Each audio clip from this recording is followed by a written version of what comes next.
ಈಗ ಆತ್ಮದ ದಿಗ್ಬಂಧನ ಆಗಿದೆ.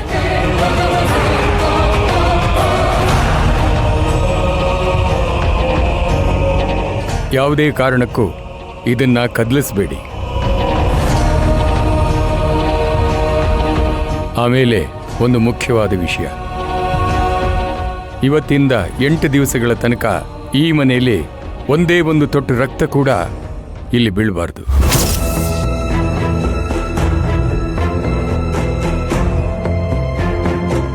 ಹಾಗೇನಾದರೂ ಬಿದ್ದರೆ ಈ ಆತ್ಮಕ್ಕೆ ಬಿಡುಗಡೆ ಸಿಗತ್ತೆ.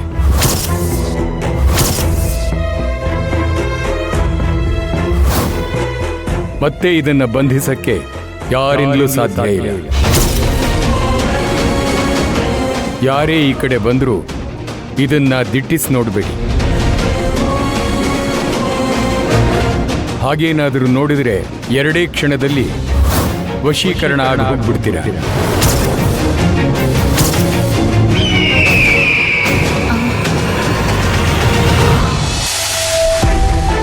ಆಮೇಲೆ ನೀವು ಏನ್ ಮಾಡ್ತಾ ಇದ್ದೀರಾ, ಏನ್ ಮಾತಾಡ್ತಾ ಇದ್ದೀರಾ, ಯಾವುದ್ರ ಬಗ್ಗೆನೂ ನಿಮಗೆ ಪರಿಜ್ಞಾನ ಇರೋದಿಲ್ಲ.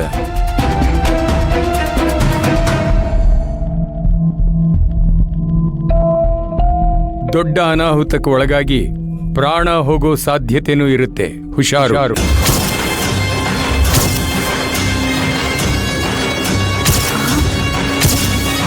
ಇನ್ನು 8 ದಿವಸ ಆದ್ಮೇಲೆ ಈ ದುಷ್ಟ ಶಕ್ತಿಗೆ ಶಕ್ತಿಯೆಲ್ಲ ಕುಗ್ಗಿ ಗಾಳಿಯಲ್ಲಿ ವಿಲೀನ ಆಗತ್ತೆ.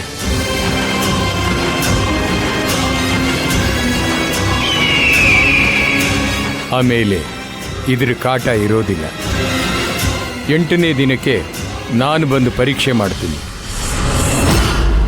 ಅಲ್ಲಿವರೆಗೂ ಈ ಕಡೆ ಓಡಾಡೋದನ್ನ ಕಡಿಮೆ ಮಾಡಿ.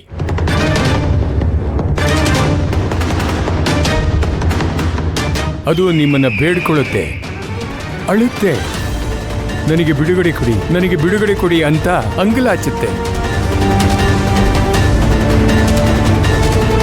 ಅದು ಬೇಡುತ್ತೆ ಅಂತ ಮನಸ್ಸನ್ನ ಕರಗಿಸಿ ಬಾಗಿಲು ಮಾತ್ರ ತೆಗಿಬೇಡಿ.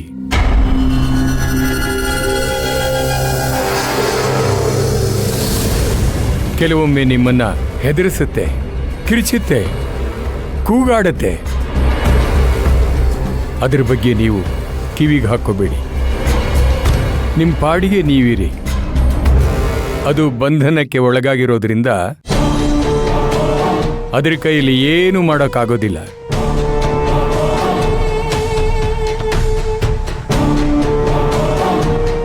ನೀವು ಅದ್ರ ಮಾತು ಕೇಳಿ ಈ ಬಾಗಿಲಿನಾದರೂ ತೆಗೆದ್ರೆ ಆ ದುಷ್ಟ ಆತ್ಮಕ್ಕೆ ಬಿಡುಗಡೆ ಸಿಗುತ್ತೆ.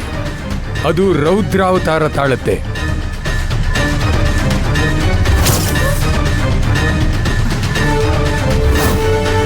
ದೊಡ್ಡ ಅನಾಹುತ ಆಗುತ್ತೆ.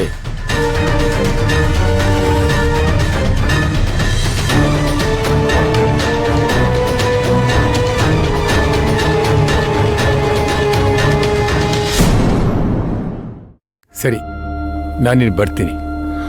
ಗುರುಜಿ, ಊಟ ಮಾಡ್ಕೊಂಡು ಹೋಗ್ಬೋದಲ್ಲ? ಇಲ್ಲಮ್ಮ, ಕಾರ್ಯ ಮುಗಿಯೋವರೆಗೂ ನಾನು ಎಲ್ಲೂ ಊಟ ಮಾಡೋ ಹಾಗಿಲ್ಲ. ಬರ್ತೀನಿ. ಸರಿ ಗುರುಜಿ.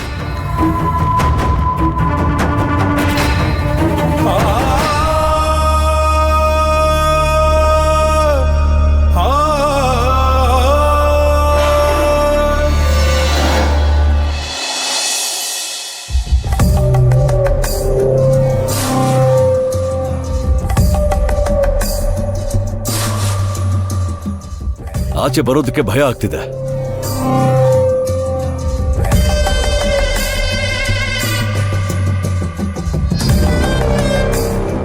ರಾವಣ್ ಭಾಯಿ, ಅಲ್ಲಿ ನೋಡಿ ರಾವಣ್ ಭಾಯಿ, ಆ ಮಗು ಎಷ್ಟು ಚೆನ್ನಾಗಿ ಆಟ ಆಡ್ತಾ ಇದೆ. ಅಜ್ಜಿ ನೋಡಿ ಎಷ್ಟು ನಗ್ನಗ್ತಾ ಖುಷಿಯಾಗಿದ್ದಾರೆ. ರಾವಣ್ ಭಾಯಿ, ಜೀವನದಲ್ಲಿ ಅವತ್ತು ದುಡ್ದು ಅವತ್ತು ತಿಂತಾರಲ್ಲ, ಅವರೇ ನೆಮ್ಮದಿಯಾಗಿರೋದು.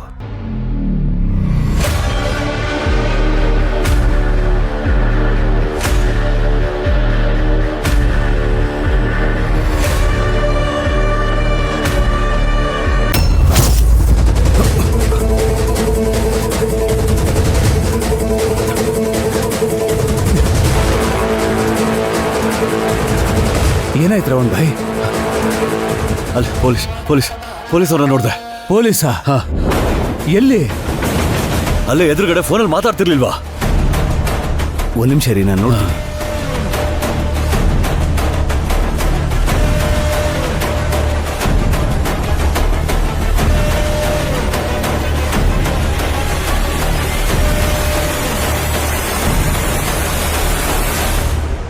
ರವಣ್ ಭಾಯ್, ಅದು ಆಟೋದವನು. ಕಾಕಿ ಶರ್ಟ್ ನೋಡ್ಕೊಂಡು ನೀವು. ಈ ನಡುವೆ ಆ ಕಲರ್ ನೋಡಿದ್ರೆ ಭಯ ಆಗ್ತಿದೆ. ಛೆ!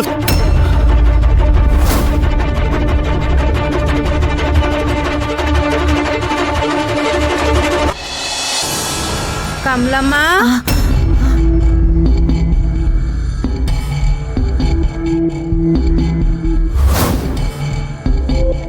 ಕಮಲಮ್ಮ, ಬಾ ಕಮಲಮ್ಮ. ಅಯ್ಯೋ ಕಮಲಮ್ಮ, ಗುರೂಜಿ ಹೇಳಿದ್ರಲ್ವಾ ಧ್ವನಿ ಕೇಳಿಸುತ್ತೆ ಅಂತ. ಕೇಳಿಸ್ತಾ ಇದೆಯೇ? ಅದನ್ನು ಉತ್ತುಸ್ ನೋಡ್ಬಿಟ್ರೆ ನಮ್ಗೆ ಹುಚ್ಚಿಡ್ದು ಬಿಡುತ್ತಂತೆ, ಸತ್ತು ಹೋಗ್ಬಿಡ್ತೀವಂತೆ.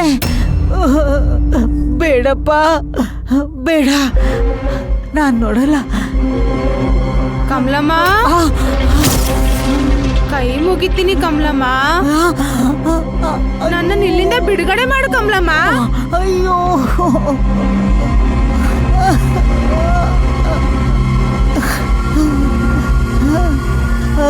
ಕಮಲಮ್ಮ,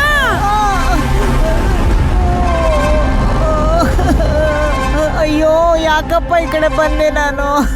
ನನ್ನನ್ನು ದಿಗ್ಬಂಧನ ಮಾಡಿ ನರಕ ಯಾತನೆ ಅನುಭವಿಸ್ತಿದ್ದೀನಿ ಕಮಲಮ್ಮ. ನನಗೆ ಸ್ವತಂತ್ರ ಬೇಕು. ನಿನಗೆ ಕೈ ಮುಗಿತೀನಿ ಕಮಲಮ್ಮ. ದಯವಿಟ್ಟು ನನ್ನನ್ನು ಇಲ್ಲಿಂದ ಪಾರ್ ಮಾಡು ಕಮಲಮ್ಮ.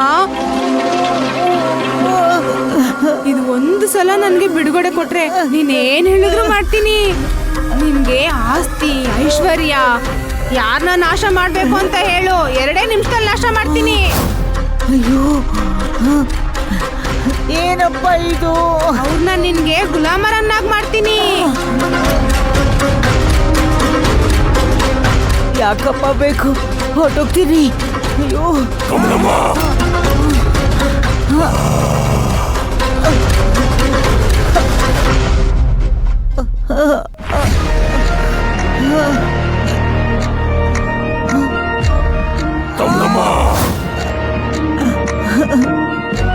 ಎಲ್ಲಿಗೆ ಹೋಗ್ತಾ ಇದೀಯಾ?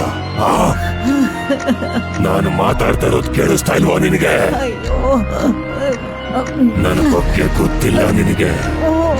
ನನ್ನ ಶಕ್ತಿ ಎಷ್ಟಿದೆ ಅಂತ ತೋರಿಸ್ಬೇಕಾ? ಮನ್ಸು ಮಾಡಿದ್ರೆ 2 ನಿಮಿಷಕ್ಕೆ ಕಣ್ಣು ಕಿವಿ ಮೂಗಲ್ಲಿ ರಕ್ತ ಸುರಿಸ್ಕೊಂಡು ಸಾಯೋ ಹಾಗೆ ಮಾಡ್ತೇನೆ. ಏನ್ ಮಾಡ್ಲಪ್ಪ ಇವಾಗ?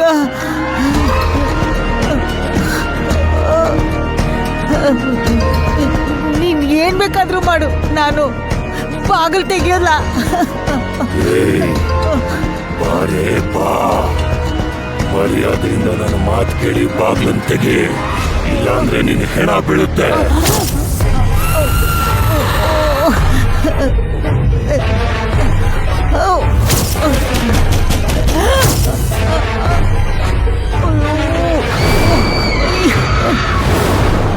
ಏನ್ ಮಾಡ್ಲಿ ಇವಾಗ? ಇಲ್ಲಿಂದ ನೀನ್ ಹೋದ್ರೆ ನಿನ್ನ ಸಾಯಿಸ್ಬಿಡ್ತೇನೆ.